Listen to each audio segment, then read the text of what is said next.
Yeah, the book of St. Luke starts off with the conception of John the Baptist. His parents were Zacharias and Elizabeth. Elizabeth, it was Mary's cousin. That's interesting. Zacharias and Elizabeth were both pretty old when this happened, when, she got pregnant. Let me read this part quick. And Zacharias said unto the angel, Whereby shall I know this? For I am an old man, and my wife is stricken in years. And the angel answering said unto him, I am Gabriel, that stand in the presence of God, and am sent to speak unto thee, and to show thee these glad tidings. So this guy was like, I don't know, questioning maybe this angel, and like doubting, and like maybe he was just being like, not a pain in the ass, but I don't know. But anyway, and the people waited for Zacharias. Oh no, excuse me, 20. And behold, thou shalt be dumb and not able to speak until the day that these things shall be performed, because thou believest not my words, which shall be fulfilled in their season.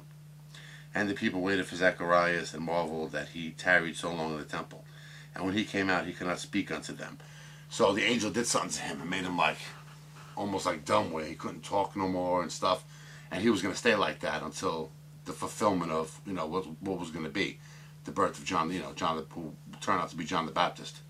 Yeah, around this time, Mary was approached by an angel, told that she would be the mother of Jesus. She was a little scared, she never knew of a man, and this was like strange to her, how this could be, Then it says Mary went to see Elizabeth, stayed with her for 3 months. Mary went back home, Elizabeth had the baby. They wanted to name him Zacharias after the father, the guy that was like now dumb, couldn't talk. She said, no, he shall be called John. Okay? And remember what happened to Zacharias. Okay? Say 163. Yeah, because the people were like shocked, like, why would you name him that? None of his kin have that name. So Zacharias, he motioned, I guess, for a writing table and wrote saying his name is John. And they all marveled, like, oh, like, he wrote down that he agreed the baby should be named John. And his mouth was opened immediately, and his tongue loosed, and he spake and praised God. After 8 days, the child was circumcised.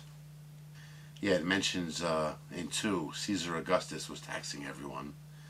Meanwhile, Jesus born in a manger. There was no room in the inn, apparently, so he had to be born out with the animals. An angel appeared to a group of shepherds, told them of Christ, the Lord being born. They went to see and praised God. 8 days later, Jesus too was circumcised. 236 is interesting because it mentions Anna. She was a prophetess. She was a widow, and she spent like 40 years in the church, like just doing good things in the temple. Yeah, there's a cool part here where Jesus wound up in this temple, and Joseph and Mary had no idea he was in there. And when they found him, he was talking to all the elders, and they were surprised, like he was actually having a conversation with them. He was listening to them, and he was actually answering their questions, and everybody was impressed with him.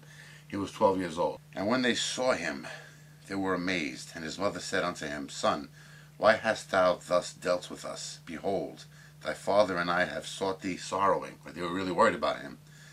And he said to them, How is it that ye sought me? Wist ye not that I must be about my father's business? Like, don't you know I got to do what I got to do? Like, So it's pretty interesting. At 12 years old, he seemed pretty smart. Like, like self-aware of what his purpose was already. Jesus was gaining fame, the miracles, the fasting, the temptation. Jesus baptized, of course. In chapter 10, speaks of Jesus sending 70 other disciples out in pairs to places that he would go in time.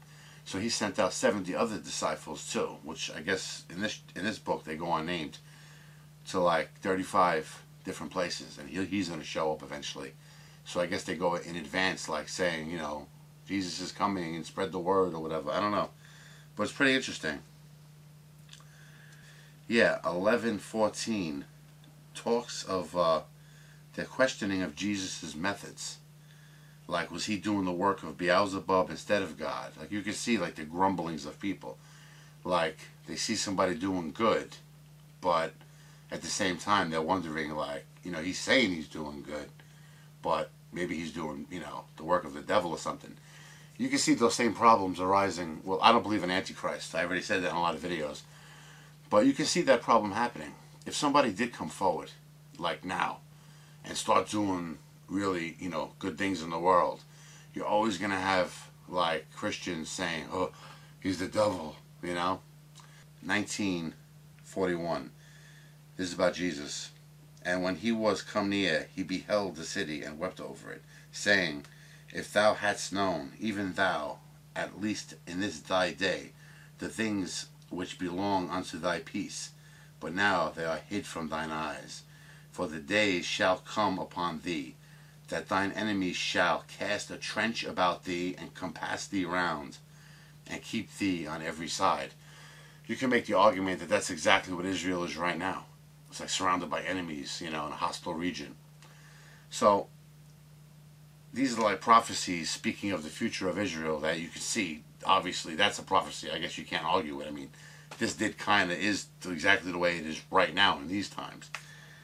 But this part's interesting too. It's like, again, it's apocalyptic. It speaks of, wars and rumors of wars. People are going to come out claiming to be Jesus when they're not. It's pretty interesting stuff. Again, more familiar themes. They conspire against Jesus, Judas's betrayal, which leads to Jesus ultimately being on the cross. It speaks of the two other men, one to the left, one to the right of Jesus. They were to be crucified too. Let me read this one line, and then I'm going to say something.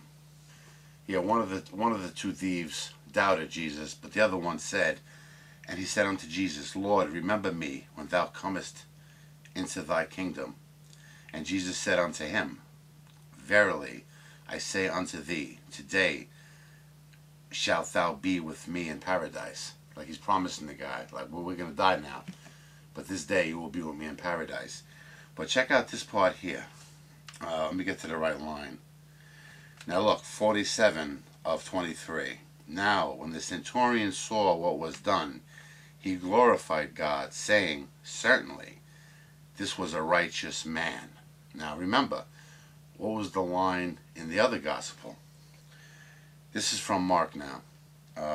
And when the centurion which stood over against him saw that he so cried out and gave up the ghost, he said, truly, this man was the Son of God.